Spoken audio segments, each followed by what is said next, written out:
बहुत ही दुखद मामला है। ये सबसे बड़ी गलती मैं हिंदू लड़कियों की मानता हूँ, क्योंकि वो चीज़ वो देख नहीं पा रही है। कितने ही केस ना जानना, क्योंकि अब अभी ये सरकार आई है कि अब लोगों का इसकी तरफ जागरूक। बहुत ही बेहद संवेदनशील मुद्दा है। इस मुद्दे पर सरकार को कानून बनाना चाहिए। जो सरकारें आती हैं वो अपने वोट बैंक के चक्कर में इस पे कोई कानून नहीं बना पाती, और इस पे बेकायदा कानून बना जो अपना धर्म बदल के किसी भी दूसरी धर्म की लड़की को, चाहे इसमें कोई भी धर्म का आदमी में से वो नहीं करता, लेकिन किसी को माइंड वॉश करना, किसी को अपने वश में करना, उसके अश्लील वीडियो बना के फिर उसको ब्लैकमेल करना, एक लड़की की एक ऐसी स्थिति हो जाती है जिस टाइम वो कुछ नहीं। नमस्कार दोस्तों, मैं आपका साथी संजय चौधरी। आज हम आए हैं नकुड़ क्षेत्र के गांव नागड़ मापी में, और जो ये विवादित मामला चल रहा है लव जिहाद के नाम से, हिंदू लड़की को दिन दहाड़े मारा जा रहा है, इस पर बात होगी। और बात करने के लिए हमारे पास में बहुत ही सम्मानित व्यक्ति जय कुमार जी और अन्य जो गाँव के सम्मानित व्यक्ति हैं सभी बैठे हैं। करते हैं हम बातचीत और जानते हैं आखिरकार ये मुद्दा क्या है और किस तरीके से इस पर विवाद रोका जा सकता है। सबसे पहले तो आपका स्वागत है हमारे चैनल। धन्यवाद सर। क्या नाम है आपका? मेरा नाम सागर चौधरी है सर। सागर चौधरी जी, क्या काम करते हैं आप? जी, मैं अभी फिलहाल पढ़ाई कर रहा हूँ। मैं क्वांटम यूनिवर्सिटी रुड़की से बीबीए कर रहा हूँ। तो पहला प्रश्न हमारा ये है कि जो हिंदू की लड़की दिन दहाड़े मारी जा रही है, आपने भी देखा होगा, ये विवादित मामले चल रहे हैं, इस पर क्या? ये बहुत ही दुखद मामला है। ये सबसे बड़ी गलती मैं हिंदू लड़कियों की मानता हूँ, क्योंकि वो चीज़ वो देख नहीं पा रही है। कितने ही केस ना जानना, क्योंकि अब अभी ये सरकार आई है कि अब लोगों का इसकी तरफ जागरूकता हुई है, लेकिन केसेस बहुत पहले से चल रहे हैं। हमने पहले भी ये केसेस देखे हैं, लेकिन लोग जागरूक नहीं हो पाते। मैं बड़ी गलती लड़कियों की इसमें मानता हूँ कि वो इस चीज़ों को समझ नहीं पा रही है। क्यों नहीं समझ पा रही है, ये बिल्कुल सोच के परे की बात है। जब इतने केस आ चुके हैं, इतनी बेदर्दी से लड़कियों को मारा जा रहा है, तो कैसे वे लव जिहाद के मामले में फंस रही है? किस प्रकार उनकी बुद्धि काम नहीं कर रही है उस चीज पे? तो ये बहुत बड़ा मुद्दा है, और मैं चाहता हूँ कि हर लड़की को इतना जागरूक तो एटलीस्ट बनना चाहिए कि हमें अपने अच्छे और बुरे का पता हो, अपने माँ बापों की इज्जत का पता हो कि वो किस उम्मीद के साथ हमें कॉलेज में भेज रहे हैं, स्कूलों में भेज रहे हैं, और हम क्या कर रहे हैं और किस तरीके के रिजल्ट आ रहे हैं। तो बहुत दुखद मामला है ये।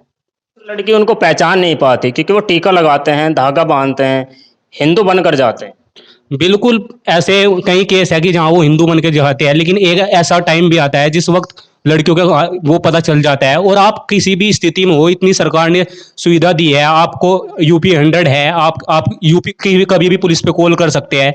आपसे कुछ ही दूरी पर पुलिस है। जब भी ऐसा कोई मामला हो, तो आपको कमजोर नहीं होना है, आपको वहां पे जागरूकता दिखानी है। आपको दिखाना है कि लड़कियां कितनी ताकतवर हो सकती है। हम आज वुमेन एम्पावरमेंट की बात करते हैं, तो वुमेन एम्पावरमेंट की जब हम बात करते हैं, तो लड़कियों को दिखाना भी होगा कि वो किस तरीके से ताकतवर बन सकती है और इस समाज का सामना कर सकती है। और ना सिर्फ अपनी दिक्कतों के लिए वो पुरुष समाज पे ही आश्रित नहीं है, बल्कि खुद भी अपने लिए लड़ सकती है और अपने फैसले खुद ले सकती है। आपका क्या नाम है भाई साहब? बलबीर तंवर। लव जिहाद पर क्या कहना चाहेंगे आप?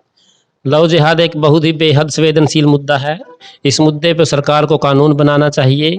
जो सरकारें आती हैं वो अपने वोट बैंक के चक्कर में इस पे कोई कानून नहीं बना पाती, और इस पे बेकायदा कानून बना जो अपना धर्म बदल के किसी भी दूसरी धर्म की लड़की को, चाहे इसमें कोई भी धर्म का आदमी में से वो नहीं करता, लेकिन किसी को माइंड वॉश करना, किसी को अपने वश में करना, उसके अश्लील वीडियो बना के फिर उसको ब्लैकमेल करना, एक लड़की की एक ऐसी स्थिति हो जाती है जिस टाइम वो कुछ नहीं बोल पाती।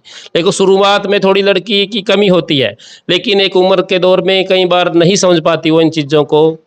तो उस चीज़ पे भी कानून बनेगा कि कोई कि अपना धर्म बदल के कोई ना करे, तो लड़कियां भी उस चीज़ से बचेंगी, और कानून होगा तो सभी को डर होगा। और एक दूसरी ये कानून ये है कि सपोर्ट मिलती है उसको कानून की तरफ से, लड़कियों को भी लड़कों को भी का वो रक्षा करती है गवर्नमेंट, जो नहीं करनी चाहिए। उसको माँ बाप का कोई डर नहीं होता।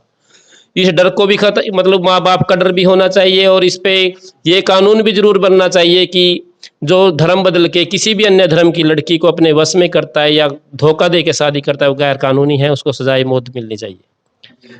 इस पे कड़े फैसले लेंगे जब भी कुछ मतलब हो सकता है। छोटे मोटे फैसलों में वोट बैंक के चक्कर में जब तक ये राजनीति चलती रहेगी, इसके बारे में कोई समाधान नहीं निकल सकता। मेरे तो ये विचार है। इसमें लड़कियों को अपने घर से भी ज्ञान मिलना चाहिए, खुल के बात करनी चाहिए अपने बच्चों से किसी भी विषय में। हमारे समाज में क्या दिक्कत है कि हम अपने बच्चों से खुल के बात नहीं कर पाते, उनको कभी हम अपना दोस्त ही नहीं बना पाते, वो अपनी बात किसी से कह नहीं पाती, वो उस अंदर कुंठा होती है। जो कोई भी बच्चा है, जब उसके मन में बहुत से विचार होंगे, कुछ होगी, कुछ समस्याएं होंगी, उसको कोई ना कोई शेयर करने के लिए चाहिए। जब उसको कोई अपना नज़दीकी कोई शेयर करने वाला नहीं मिलता, जब ही कोई लड़की बाहर जाती है या किसी से बात करती है, या उस टाइम उसका थोड़ा झुकाव उस दूसरी साइड में होता है। एक नॉर्मल बात है झुकाव होना, लेकिन मतलब अगर घर से ही संस्कार मिले होंगे या खुल के बात हुई होगी तो लड़कियों को थोड़ा कहा जा सकता है। मेरा ये विचार है, इस पे गवर्नमेंट को सोचना चाहिए और खुल के इस विषय पे बात करनी चाहिए अपने घर में भी। आपका क्या नाम है भाई साहब? मेरा नाम है आशीष पंवार। आशीष पंवार जी, क्या कहना चाहेंगे आप? ये जो धर्म परिवर्तन किया जा रहा है, दिन प्रतिदिन विवादित मामले सामने आ रहे हैं, इस पर क्या विचार? मैं इसके रिगार्डिंग आपको एक छोटा सा उदाहरण देना चाहूँगा। मैं जम्मू कश्मीर NIT श्रीनगर का पास आउट हूँ। तो वहाँ पे जो मैंने लड़कियों को नोटिस किया ना, उनकी घर से इस टाइप की काउंसलिंग चलती है कि आपको ना तो किसी अन्य धर्म के लड़के से बात करनी, ना उनसे दोस्ती बढ़ानी, वो उनके साथ कांटेक्ट तक रखना पसंद नहीं करती। तो एक मेरा मानना है, अगर घर से उनका इस टाइप से माइंड सेट किया हुआ है उनके घर वालों ने कि तुम्हें इस जम्मू कश्मीर से बाहर नहीं जाना, लड़का चाहे एक कितना भी कमाता हो, कितना भी टैलेंटेड हो, कुछ भी हो, आपको अपने धर्म से बाहर नहीं जाना।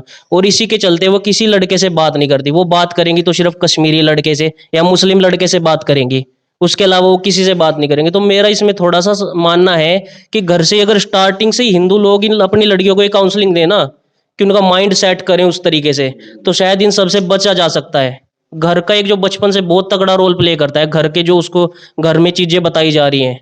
एक हमारा ना हिंदुओं में चल रहा है सेकुलरिज्म कि सेकुलर है, हम सेकुलर हैं। वो सिर्फ हिंदू सोचते हैं, वो दूसरे धर्म के लोग नहीं सोचते। इस सेकुलरिज्म बोलते हैं ना जिसको, वो सिर्फ हिंदू लोग जान करते हैं कि हाँ भाई ह्यूमन बीइंग है, वो है। पर मेरे मानने का मतलब है किसी का मान लिया चलो बुरा ना सोचो, पर जो बात अपने धर्म में है ना, अपने धर्म से जुड़ के रहो। क्योंकि अगर उस धर्म में जाके हमारा कुछ अच्छा होता तो मान लेते। पर मैं एक आपको छोटा सा एग्जांपल दूंगा। IAS था, टीना डाबी को पता हो आपने, AIR-1 थी। और एक दूसरा लड़का कश्मीर का AIR-2 था जिसके साथ उसने शादी की थी। वो NIT श्रीनगर से उसकी BTech थी और फिर उसकी MTech IIT रुड़की से थी। एंड IAS में 2nd रैंक हासिल किया था उसने। तो कितना क्वालिफाइड और कितना इंटेलिजेंट लड़का होगा। भाई लव जिहाद रोकने के लिए सबसे जरूरी है धर्म के प्रति जागरूकता। हमारी लड़की जब धर्म के प्रति जागरूक होंगी तो सबसे ही दूर हो जाएंगे लव जिहाद से। भाई हमारी कमी है कि उन्हें जोड़ के नहीं रखते धर्म के साथ। अपनी जड़ों से जो भी दूर होगा उसका नाश होगा। अब लड़की हो चाहे लड़का भी हो, उसका भी नाश ही होगा, लड़के का भी नाश ही होगा। लव जिहाद छोटी मोटी साजिश तो है नहीं, कोई बड़े जोरों शोरों से चलाई गई मुहिम है उनकी। फंसानी उन्हें सिर्फ हिंदू लड़की है, उनका उद्देश्य सिर्फ हिंदू लड़की को फंसाना और बदनाम करना, धर्मांतरण कराना, यही है और कुछ नहीं है। ये वोट बैंक का चक्कर है। मतलब राजनीति अपनी रोटियां सेकते हैं राजनीतिज्ञ। उन्होंने ये सोचना चाहिए, कानून व्यवस्था भी ऐसी होनी चाहिए जिसमें निष्पक्ष जांच हो। और ये बहुत एक निंदनीय मुद्दा है, मतलब जिसमें न्याय नहीं मिल पाता।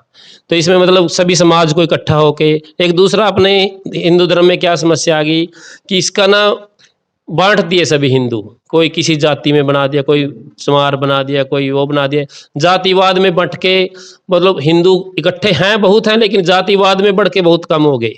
उनको गुमराह किया जा रहा है। कुछ पंडित ऐसे होते हैं, कुछ ऐसी मतलब ऐसी पूजाएं बता देते हैं मतलब लोग, जिससे डरते हैं लोग, मतलब उसके खर्चे से डरते हैं। उसको सही ज्ञान नहीं, सनातन क्या है, क्या पूजा पद्धति है अपनी, क्या नहीं है, इसी का ज्ञान होना बहुत ही जरूरी है, जो बचपन से ही और बड़े बुजुर्ग ही दे सकते हैं। लेकिन आजकल ये कुछ तो मोबाइल ने काम खो दिया। एक कमरे में 4 बच्चे बैठे हैं, चारे अपने अपने फ़ोन में। घर में 4 मेंबर है, वो भी 4 अलग अलग है। न उनमें बीच में कोई बात है, न उनमें कोई चीत है। जो कि आपस में पहले क्या होता था, भी सभी इकट्ठे बैठते थे, एक दूसरे की बात सुनते थे, ज्ञान सुनते थे, इधर उधर का फला क्या होगा, वो बात ही नहीं रही। सबसे पहले तो अपने घर से शुरू करें कि घर में कम से कम इकट्ठे 1 घंटा तो इकट्ठे बैठे, किसी विषय पे बात करें, धार्मिक बात करें, अपनी पूजा पद्धति पे, अपने संस्कारों पे बात करें। जब भी तो न्याय मांगेंगे। जब इकट्ठे ही नहीं है तो न्याय कौन देगा।